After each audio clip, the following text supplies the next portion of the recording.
Want to know how to spend less time managing and more time growing your business? Stay tuned to learn our two-word answer.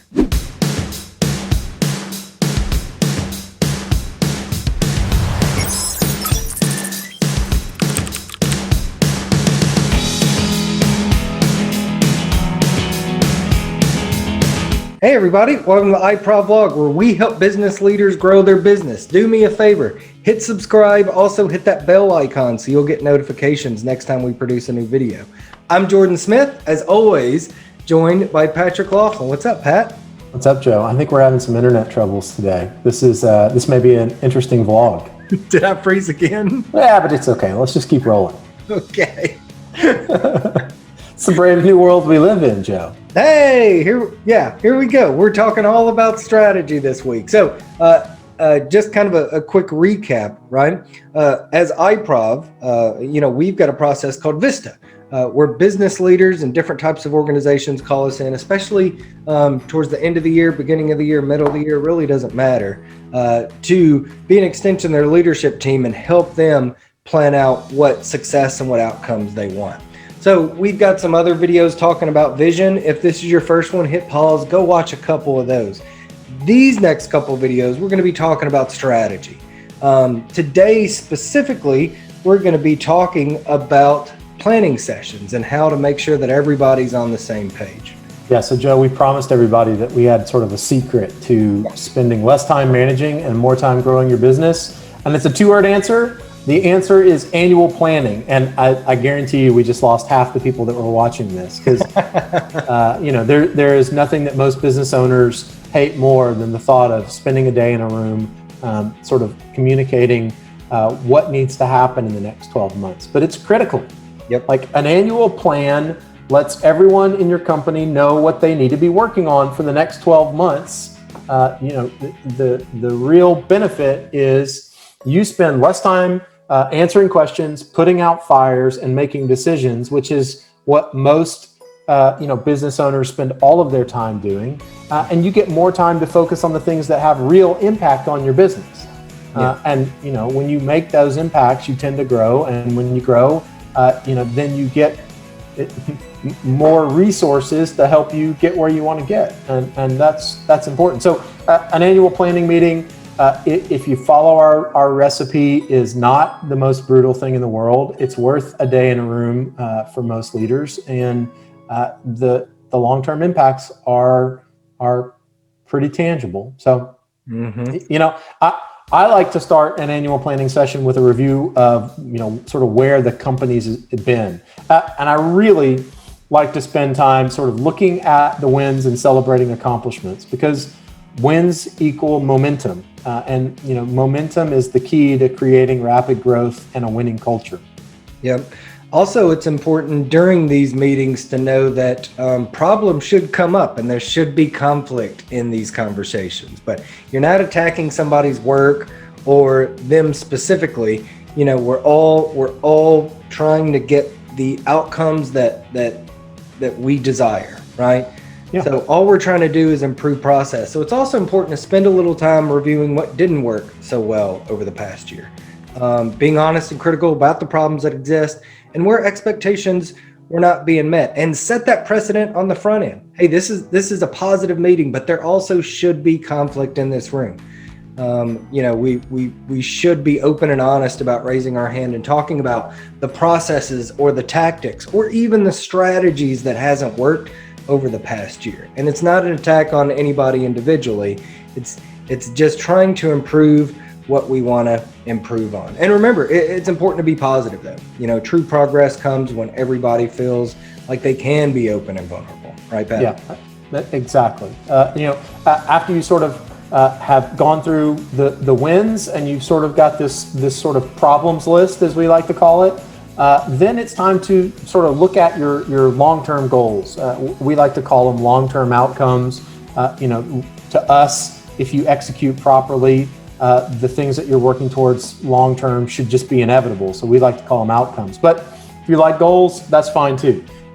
Review your long-term goals and also look at the short-term objectives that you're working on to get you towards those long-term outcomes. Do they still match up? Do they match the current vision of your company? And will working toward them ultimately get you where you want to be? If yes, what do you need to improve on or to accomplish in the next 12 months in order to continue making that kind of progress?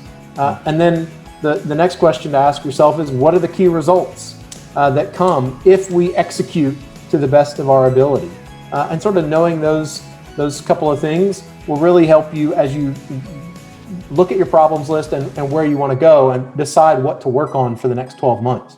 Yeah, and encourage your team, right? Well, if we achieve those outcomes, we'll talk about what it means to the business and your teams individually, but what does that mean personally, right? Yeah. How does success impact their life outside of your office, right? Once they close the computer, how are meeting those outcomes going to impact what their day-to-day life with their family or anything that they're doing outside of work? So and if the answer is no and things aren't matching up anymore, it's time to ask more questions. Did the market change? Is your product or service failing in some way? Really, what do we ask yourself and your team, what do you need to do to either get back on track or is it time to pivot and change direction? And sort of that annual time scale is a good time to look at those things. Absolutely. So the next step is to be critical, right? You got to get commitment and buy-in from the team, and everybody needs to agree to commit to the plan, even if they don't agree with it, right? But have that conversation in the room now, Yeah, I'm a big fan of the following phrase: "Fuck consensus." Consensus is a waste of time. You're never going to get everybody to agree to every little sort of part and piece of the plan. And really, as long as you can get commitment, you don't need consensus. If you've got the right team, you're going to have some contrarians on the team, but it's critical to get everyone committed to working the plan and working the plan that you all agree on, not working on their little part because it's what they agree about. So I would say forget consensus and focus on commitment. No, I love that. We talk about a business being a, kind of this team concept. Every wide receiver in football wants the ball every play. Every running back wants the ball every play. Every quarterback wants to throw the ball every play. Every lineman wants to run block right? Don't worry about consensus. Focus on commitment, right? Get them all focused on the right outcomes, and you're going to get that commitment from them. So last part, now that everybody has an assignment and a role to play, each team member can go to work confident that they're doing the right things every single day. We talked about vision, helping create guardrails for decisions for employees once you're out of the room. This yearly planning helps reaffirm those guardrails, and it should strengthen those also. And it helps you make less decisions because they know, everyone on the team knows what they are working on and toward. And so when they look at what to work on next, it's a really simple filter. Does it help us reach our outcomes? If not, it's not worth working on right now. If it does, then yes, that's the next thing that we need to work on. Absolutely.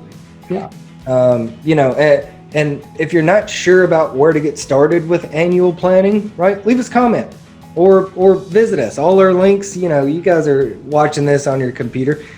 Click on one of the links. Get to us. It's easy to get in contact with us. I'll also tell you something else. Depending on what time of the year you're watching this, annual planning doesn't have to be in January. It doesn't have to be in December. It doesn't even have to be at the beginning of your fiscal year. If there's anybody out there that's watching this and you say, man, I love this, we do need to get together in some sort of, don't even call it an annual planning, call it a planning session. We call it a VFT, a view from the top meeting, a lot of the times. Laying out a path to the summit. We've got lots of terms that we use, but get your leadership team together and start this process. It doesn't matter what time of the year it is. Absolutely, it doesn't. The best time to plan was yesterday.